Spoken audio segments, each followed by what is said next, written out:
Que a graça e a paz de nosso Senhor e Salvador Jesus Cristo seja com todos. Boa tarde. Estou chegando aqui para essa live. Toda a honra e toda a glória seja dada ao nosso Deus. Achei necessário abordar esse assunto, até porque nós estamos no trimestre agora da EBD, da Escola Dominical, e está falando sobre antropologia bíblica. E uma das lições, se eu não me engano, uma ou duas lições passadas, a Escola Dominical trouxe um assunto sobre a questão da confusão das línguas em Babel, né? E se você puder compartilhar essa live aí, dar um alô para alguém que poderia também estar assistindo, que eu quero abordar aqui em síntese um pouco sobre esse assunto, mostrar algumas coisas interessantes à luz da palavra de Deus. Eu estou aqui com a minha Bíblia, a tradução King James do século XVII, fiel, que é uma tradução muito boa, do rei James, né, da Inglaterra, da igreja anglicana. Essa Bíblia, a King James, ela foi traduzida exatamente por ordem do rei James. Por isso, o nome em inglês King James. Eu quero ler um texto aqui, enquanto isso você vai convidando alguém aí. Obrigado aos irmãos que estão compartilhando, que já estão entrando aí ao vivo. Mas eu quero ler um texto aqui no livro do Gênesis. A palavra Gênesis, na verdade, ela é uma palavra grega, né? Na verdade, o texto original nada tem a ver com essa palavra. A palavra Gênesis apareceu aqui por ocasião da Septuaginta. A tradução dos 70 utilizaram essa palavra Gênesis, que significa início, começo, princípio. Mas, na verdade, a palavra original aqui é Bereshit, do hebraico. Um abraço ao nosso irmão Oséias de Paula, né, que está ao vivo aí. Vamos ler o texto aqui na palavra do Senhor, no livro do Gênesis, então, Bereshit, né, no capítulo 11. A partir do versículo 1, diz assim a palavra do Senhor: E toda a terra era de uma língua e de uma fala. E aconteceu que eles, viajando do leste, acharam uma planície na terra de Sinar, ou Shinar, né, do original, e eles habitaram ali. E eles disseram uns aos outros: Vamos, façamos tijolos e queimemo-los.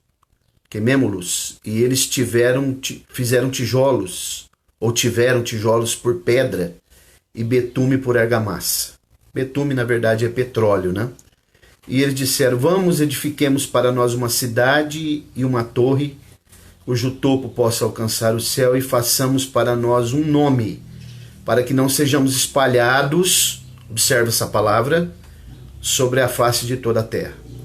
E o Senhor desceu para ver a cidade e a torre que os filhos dos homens edificavam. E o Senhor disse: Eis que o povo é um, e todos eles têm uma língua. E isto eles começam a fazer. E agora nada lhes será restrito do que eles imaginam fazer. Vamos, desçamos ali e confundamos a língua deles, para que eles não possam entender a fala um dos outros. Assim o Senhor os espalhou dali, sobre a face de toda a terra, e eles deixaram de edificar a cidade. Por isso o nome dela é chamada Babel. Babel significa, na verdade, a tradução Babel, ela é confusão, né, o significado, mas tem uma outra tradução também que significa portão de Deus ou portal de Deus, né? E a partir dali o Senhor os espalhou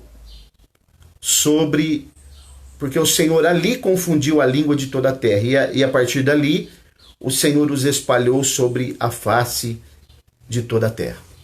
Irmãos, eu estou lendo esse texto, que é muito conhecido dos leitores da Bíblia, e eu quero dar uma explicação sintetizada aqui sobre esse assunto, e mostrar que exatamente nesse momento havia uma ordem de Deus para que as nações se espalhassem sobre a terra e multiplicasse para que a terra fosse povoada. Porque, na verdade, o plano original de Deus, que muita gente não sabe por talvez não ter sido ensinado, outros porque não examinam, é que houvesse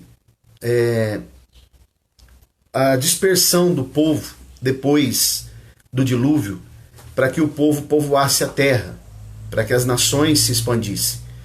E esses homens que aqui são mencionados na narrativa do capítulo 11, liderados por um homem chamado Nimrod, que eu não vou entrar em detalhes aqui sobre ele, porque Nimrod é um personagem muito importante, né? E ele traz ele é muito emblemático, porque através de Nimrod se criou vários tipos de comportamentos negativos, mas o fato é que Nimrod, no seu ego, tentando a Bíblia diz que ele era um poderoso caçador, né? Alguém que gostava de ter o seu ego massageado, e ele aparece como tipo daqueles que não se humilham, de dura cerviz. A palavra cerviz vem de cervical, né? Não se dobra, coluna cervical aqui. Então esse homem liderando esse povo, eles tiveram uma brilhante ideia: não vamos nos espalhar sobre a terra, ou seja, nós vamos ficar aqui, né? Porque eles não queriam obedecer aquilo que Deus já havia estabelecido, e nós formaremos uma comunidade para nós e vamos edificar uma cidade e uma torre. Torre na Bíblia, ela tem um objetivo de observação, de observar ao longe, ao léu.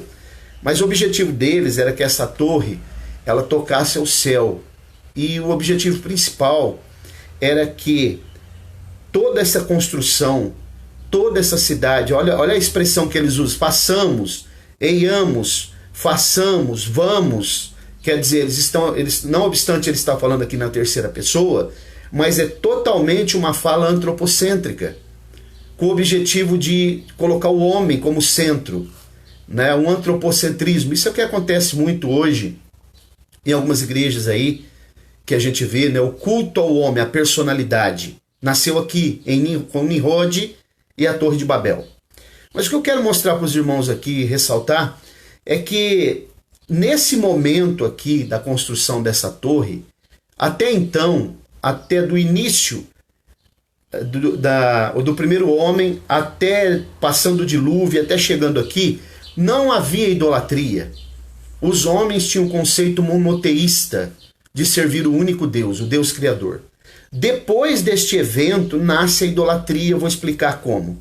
Os irmãos percebam que quando Deus ele olha e ele analisa o que estava sendo feito, sabendo também, conhecendo os corações, Deus então, ele diz assim: desçamos, né?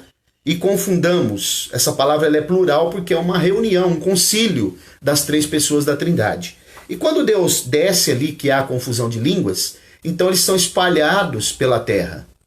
Eles são espalhados por quê? Porque esse é o plano de Deus. Esse é o plano original. E nós temos, se você desejar estudar a linguística, as línguas, a origem das línguas, você vai perceber que todas as línguas, elas têm uma origem, uma raiz só. Todas elas. Por mais difícil que seja, o mandarim, o hebraico, o grego, o aramaico, por exemplo, as línguas semíticas, que são as línguas que vêm de Sem, né? Que nascem do aramaico. O aramaico é a fonte, é a raiz. Depois nós temos, dentro do aramaico, nós temos o hebraico, que é primo do aramaico, como se fosse o espanhol primo do português. Nós temos o árabe, nós temos um dialeto dentro do aramaico chamado siríaco, inclusive tem a Bíblia Peshita, né, que é traduzida nessa língua siríaca, que é um dialeto do aramaico. Nós temos também, por exemplo, as línguas saxônicas, que são o inglês e o alemão, mas vêm da mesma raiz. Por exemplo, nós aqui, o português, vem do latim, né? O latim, dentro do latim nós temos o italiano, nós temos o espanhol, nós temos o português e temos o francês. Mas, por incrível que pareça, até hoje, quando a gente pronuncia as palavras em português, nós estamos falando grego. Por exemplo, alguém diz assim: eu fui ao pneumologista, é grego. Eu fui ao oftalmologista, grego. Os carros que nós vemos aí, por exemplo, logos. O que significa a palavra logos no grego? Palavra, verbo, né? Por exemplo, ômega, aquele carro que saiu, ômega, né? O que é o ômega? É a última letra do alfabeto grego. e outros carros, automóveis que a gente poderia mencionar. Todos os idiomas e os dialetos que há no mundo vêm de uma só raiz. O que acontece aqui é que quando Deus confunde os idiomas, espalha eles pelo mundo, e na medida que eles vão chegando em cada localidade, vai se formando os dialetos, porque eles vão criando sotaques. É simples, se eu que sou brasileiro, você for para um país estrangeiro e ficar muitos anos, logo você vai estar também pegando já com sotaque do idioma falado naquela nação. Ou aqui dentro do Brasil mesmo. Se a gente for aqui para o Rio de Janeiro e ficar muitos anos morando lá, a gente vai começar a falar com sotaque de carioca. Até porque o carioca é o idioma que mais se parece com a expressão do português. Português de Portugal. Ok? Mandar um abraço aí a todos os irmãos Saulo Santana, Pastor Anderson, Rafael, né? Nosso Rafael lá da igreja, Rose Silva, Deus abençoe. Se puder ir compartilhando aí, Deus abençoe. Voltando aqui ao assunto, como aconteceu? Depois que eles se espalharam pela face da terra, e eles começaram a se agregar novamente depois, cada um com um idioma, porque eles não se entendiam mais, o que é que Deus faz? Deus começa a trabalhar para que eles voltem a se entender, se agregar. E eles começaram, então, tiveram uma ideia. Como eles não entendiam o dialeto um do outro, o idioma, eles começaram a criar figuras. Como a gente vê no Egito, por exemplo, né, os hierógrafos. E aí, o que eles fazem? Por exemplo, o alfabeto hebraico, o Aleph Bet. Né? O Aleph é a primeira letra do alfabeto e ela não tem som. É como o nosso H. Quando eu pronuncio homem aqui, eu não pronuncio o fonema, o som vocálico do H. Ora, homem, né? E assim por diante. O Aleph, que é a primeira letra do alfabeto grego, do alfabeto hebraico, também não tem som, é muda. Mas, no princípio, ela não era uma letra, ela era a cabeça de um boi. E até hoje, ela tem ainda assim uns pontinhos para cima, uns riscos para cima, como se fosse o chifre daquele boi. Então, as nações antigas, elas queriam trocar, por exemplo, alimentos entre elas. Né? Alguém queria trocar 2 sacos de milho por um saco de cevada. O que eles faziam? Eles se entendiam através dessas figuras. E depois, com o tempo, foi se transformando em alfabetos. Por exemplo, se você pega a letra M, nossa aqui, M de Maria, você percebe que ela tem 2 ondinhas para cima, porque M vem do mar. A etimologia da palavra vem de mar, a origem da palavra. Então, todos os dialetos vêm de uma só raiz. Isso aí, quem estuda linguística sabe o que eu estou falando, idiomas. Mas voltando ao texto sagrado, eu quero mostrar para vocês algo aqui que é muito interessante. Aqui começa a idolatria. Quando os homens vão ser espalhados, que eles são espalhados na terra, abraço também ao pastor Silvio Fortunato, Deus abençoe. Quando eles espalham-se pela terra, eles estão longe um dos outros, eles perdem a referência do monoteísmo. Ou seja, eles não conseguem mais agora perder a referência de adorar um único Deus e começa cada um criar um Deus para si. E a Bíblia diz que Deus permitiu isso no livro de Deuteronômio. É claro em Deuteronômio isso. Deus fala sobre isso com Moisés. Eles vão criando deuses para eles. Então percebam que no capítulo 11 nasce a idolatria. E por incrível que pareça, eles só vão ser curados da idolatria na Babilônia, quando eles ficam 70 anos na Babilônia. Durante esse período de exílio, de escravidão na Babilônia, eles são curados da idolatria e nunca mais os judeus se tornaram idólatras. Mas o mundo, fora os judeus, eles acabam sendo idólatras até hoje. Agora observem, no capítulo 11 nasce a idolatria.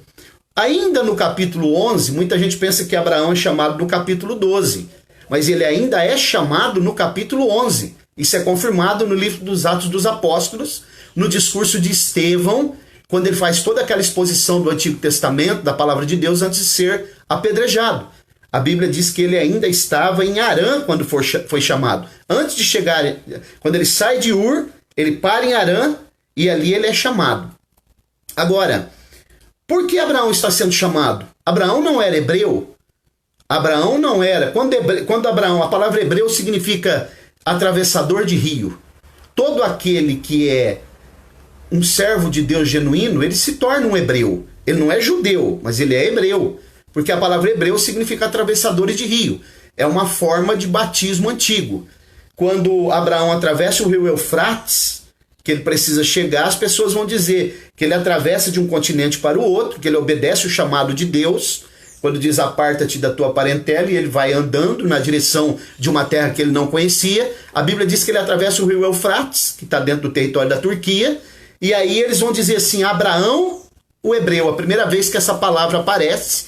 E quando uma palavra aparece na Bíblia pela primeira vez, e que ela vai aparecer outras vezes, ela é uma palavra emblemática.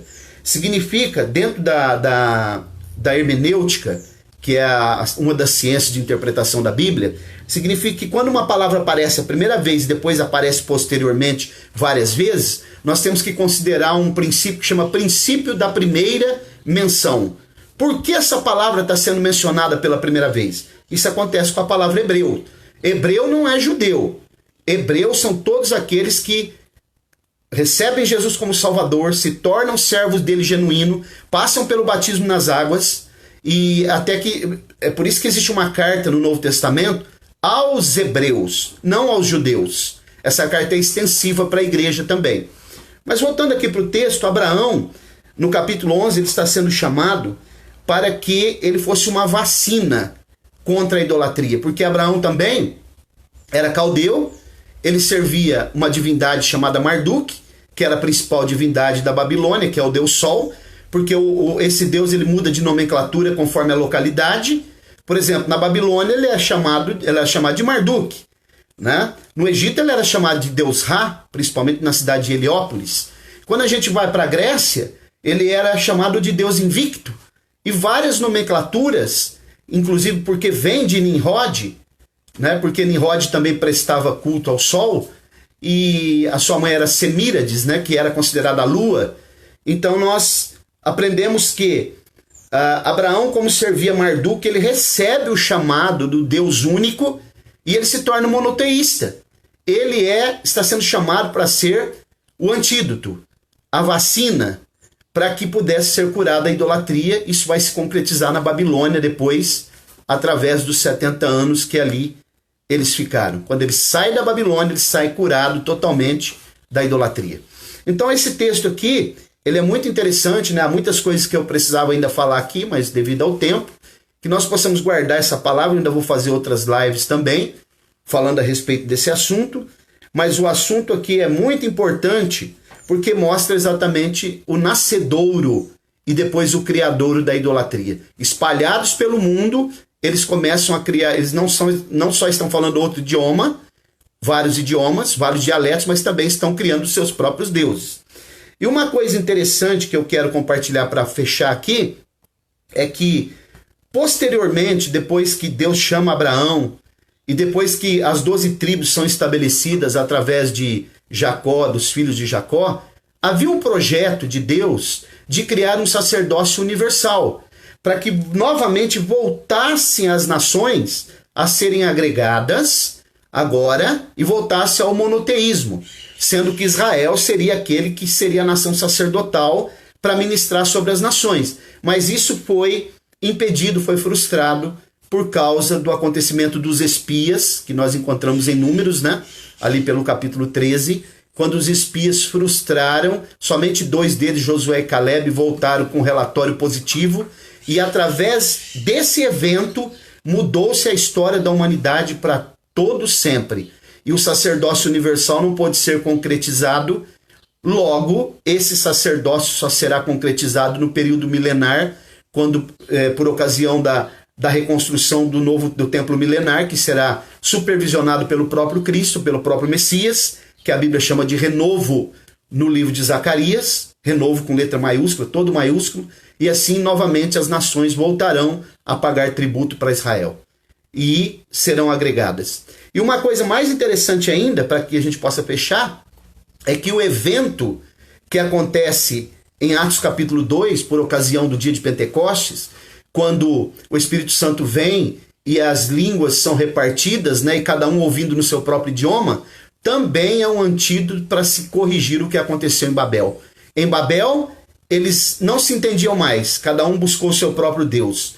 Nos Atos dos Apóstolos, as línguas agora, cada um falando no idioma e todos compreendendo, para que eles pudessem ser evangelizados e voltar a servir o Deus único e praticar o monoteísmo. Abraço também a irmã Ana Cláudia, lá da cidade de Penápolis, foi minha aluna, né, na escola teológica. Eu vou ficando por aqui, é apenas um panorama, uma síntese, né? Célia Paula também, Deus abençoe. E se o Senhor permitir, logo a gente vai voltar aqui com outras lives e trazendo vários tipos de assuntos aqui. Toda honra e glória seja dada ao nosso Deus. Fiquem na paz do Senhor e até uma próxima eventual oportunidade, se Ele permitir. Tchau, tchau. Abraço a todos.